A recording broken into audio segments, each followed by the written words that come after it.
Welcome बच्चों, हम solve कर रहे हैं विज्ञान भारती सेकेंड कक्षा 7 अभ्यास कार्य पुस्तिका। ये हमारी बच्चों न्यू सेशन की बुक है 2024 एंड 25।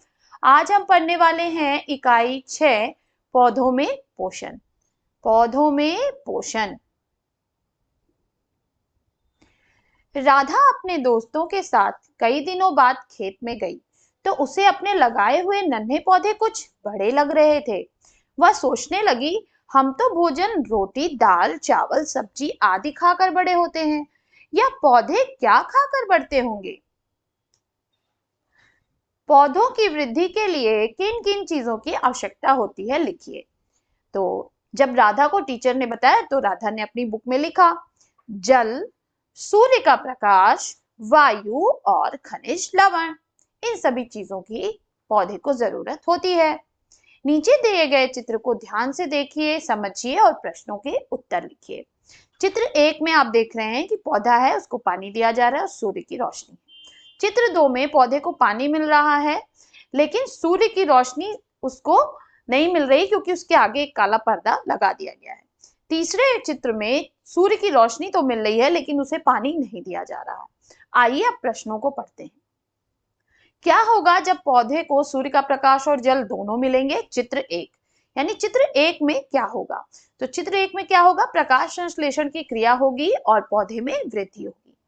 क्या होगा जब पौधे को एक काले पर्दे से ढक दिया जाए। चित्र 2 में काले पर्दे से ढक दिया गया है। तो प्रकाश न मिल पाने से प्रकाश संश्लेषण की क्रिया नहीं होगी और पौधा सूख जाएगा। नेक्स्ट क्वेश्चन है, सही चुनिए। भोजन खाने से हमारे शरीर को क्या मिलता है, तो भोजन खाने से हमारे शरीर को ऊर्जा मिलती है। किस तत्व की कमी को पूरा करने के लिए कीटभक्षी पौधे कीटों को अपना भोजन करते हैं। मतलब किस चीज की कमी होती है, जो कीटभक्षी हमारे पौधे होते हैं तो वो कीड़ों को क्यों खाते हैं, तो उनमें बच्चों नाइट्रोजन की कमी होती है। तो उस नाइट्रोजन की कमी को पूरा करने के लिए वे कीड़ों को खाते हैं और कीड़ों के जरिए नाइट्रोजन तत्व की कमी को पूरा करते हैं। तो यहाँ पर ऑप्शन राइट क्या हो जाएगा हमारा, नाइट्रोजन। दाल और मटर के पौधों की जड़ों में गांठ के रूप में कौन रहते हैं, तो गांठ के रूप में बच्चों रहते हैं उसमें जीवाणु, राइजोबियम नामक जीवाणु दाल और मटर के पौधों की जड़ों में रहते हैं। किस पदार्थ के कारण पत्तियां हरे रंग की होती हैं, तो क्लोरोफिल के कारण पत्तियां हरे रंग की होती हैं। अब यहाँ पर मेरा आपसे एक क्वेश्चन है कि क्या जो पौधे हरे रंग के नहीं होते हैं, जैसे कुछ हमारे शोपीस वाले पौधे होते हैं जिनमें पीले रंग के पत्ते होते हैं या कभी कभी भूरे रंग के पत्ते होते हैं, तो क्या वे प्रकाश संश्लेषण नहीं करते हैं, और अगर वे प्रकाश संश्लेषण नहीं करते हैं तो वे कैसे जीवित हैं। इस प्रश्न का उत्तर आप कमेंट बॉक्स में कमेंट करके देंगे। पौधे द्वारा भोजन ग्लूकोज बनाने की प्रक्रिया कहलाती है।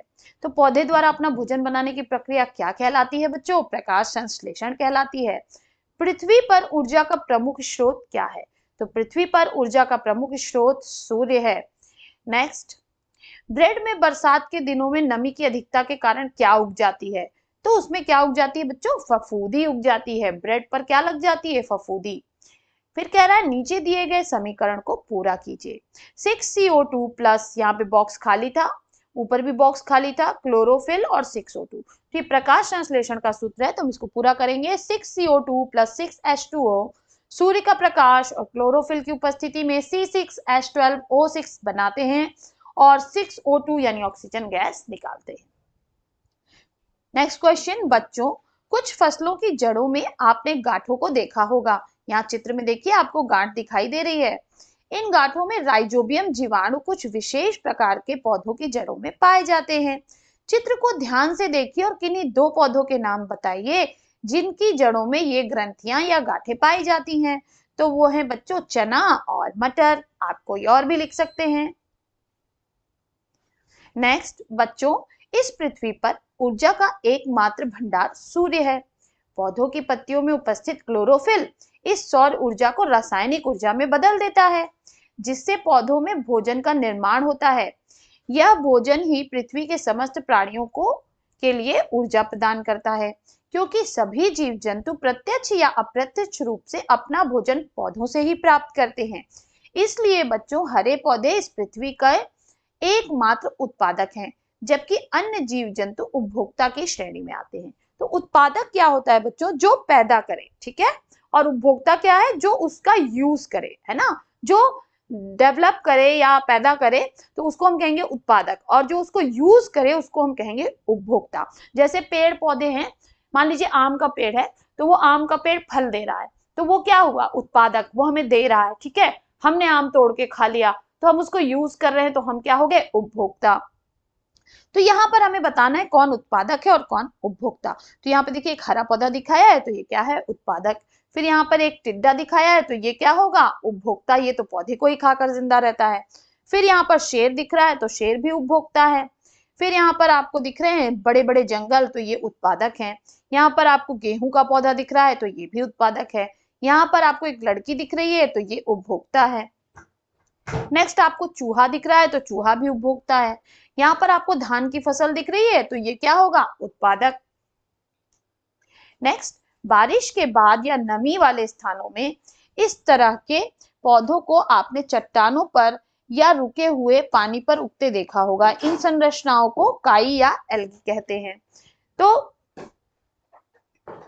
क्या आप बता सकते हैं कि इसका हरा रंग किस पदार्थ के कारण होता है?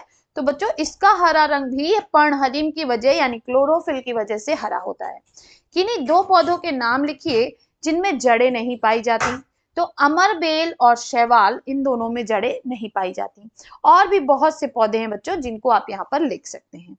नेक्स्ट हमसे कह रहा है मिलान कीजिए।